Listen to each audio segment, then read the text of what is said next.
త్వరలోనే ఎల్బీ స్టేడియంలో క్రైస్తవ జాతర నిర్వహిస్తామని చెప్పి నిన్న నారాయణగూడలో జరిగినటువంటి ఒక ప్రెస్ మీట్లో మాట్లాడడం జరిగింది క్రైస్తవులందరూ కూడా.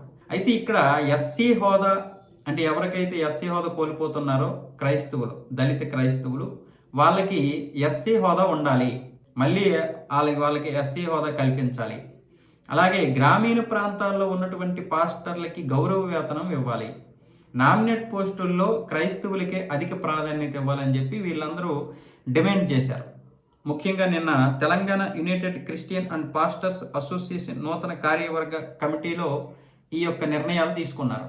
దీనికి సంబంధించి త్వరలోనే ఎల్బీ స్టేడియంలో క్రైస్తవ జాతర అనే ఒక కార్యక్రమాన్ని నిర్వహించబోతున్నాం, అందులో మా డిమాండ్లన్నీ కూడా వినిపిస్తామని చెప్పి వాళ్ళ యొక్క విధానాలు వాళ్ళు మాట్లాడుకున్నారు.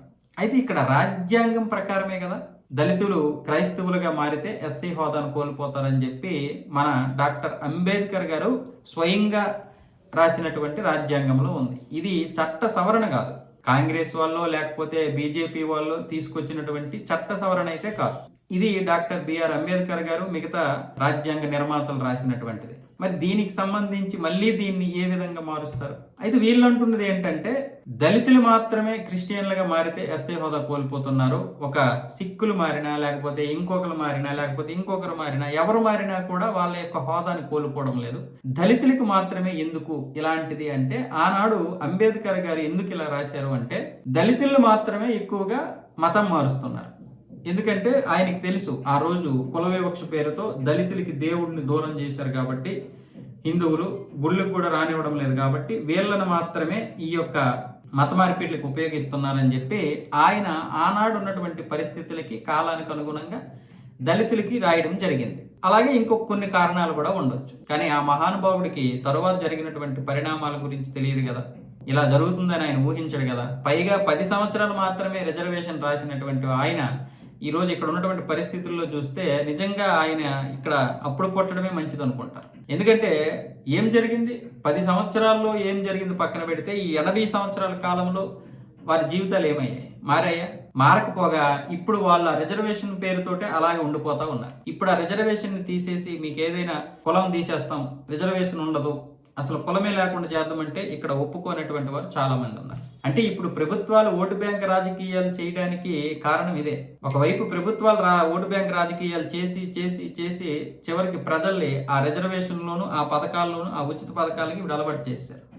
ఇప్పుడు ఎలా తయారైందంటే దేశం ఎటైనా పోనీ మా రిజర్వేషన్లు మాకు ఉండాలి, మా ఉచిత పథకాలు మాకు ఉండాలని ప్రజలు అలవాటు పడిపోయారు. మీకు కుల వివక్ష కదా ఉందో ఇప్పటి వరకు, ఆ కుల వివక్షను తీసేస్తామంటే ఎంతమంది ఒప్పుకోగలుగుతారు? ఇప్పుడు దీన్ని వ్యతిరేకిస్తారు. కుల వివక్ష తీసేస్తాము, కులాన్నే లేకుండా చేస్తామంటే దీన్ని ఒప్పుకోనటువంటి వారు చాలా మంది ఉన్నారు. దానికి అనేక కారణాలు ఉంటాయి. ఇంకా మా బ్రతుకులు మారలేదు కాబట్టి మేము ఏ విధంగా ఈ కులాన్ని తీయించుకోగలుగుతాం, ఈ కులమే లేకపోతే మాకు రిజర్వేషన్ ఉండదు కదా అని వాళ్ళ యొక్క ఆవేదన.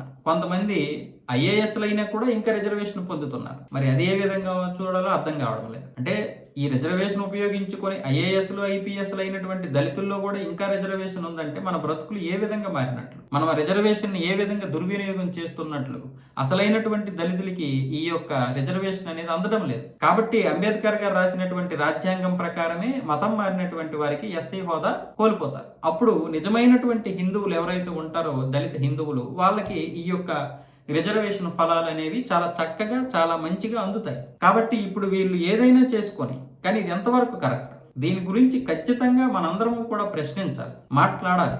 ఇప్పటికే కొన్ని దేవాలయాల్లో దళితుల్ని రానివ్వడం లేదని నేను ఎంత ప్రశ్నిస్తున్నానో, కొన్ని దేవాలయాల్లోకి దళితుల్ని రప్పించినా సరే మేము రామంటున్నారు. అలాంటి పరిస్థితులు కూడా ఉన్నాయి. దీనికి ప్రధాన కారణం ఈ కులం.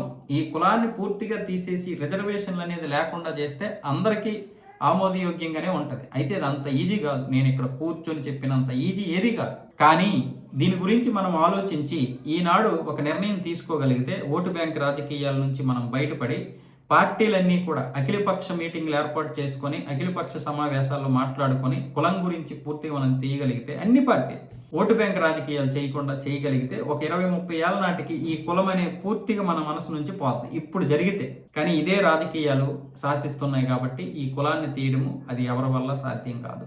కానీ మరి మనం అనుకుంటున్నాం కదా జన్జడ్ వల్ల అవుద్ది అని చెప్పి, మరి జన్జడ్ వాళ్ళు కూడా ఆలోచించుకోవాలి. ఇప్పుడు జన్జడ్ అంటే అందరి దగ్గర ఉంటారు కాబట్టి, అన్ని వ్యవస్థలో ఉన్నారు కాబట్టి అన్ని కులాల్లో ఉన్నారు కాబట్టి మరి ఇప్పుడు జనజట్ దీని గురించి ఆలోచించగలగాలి.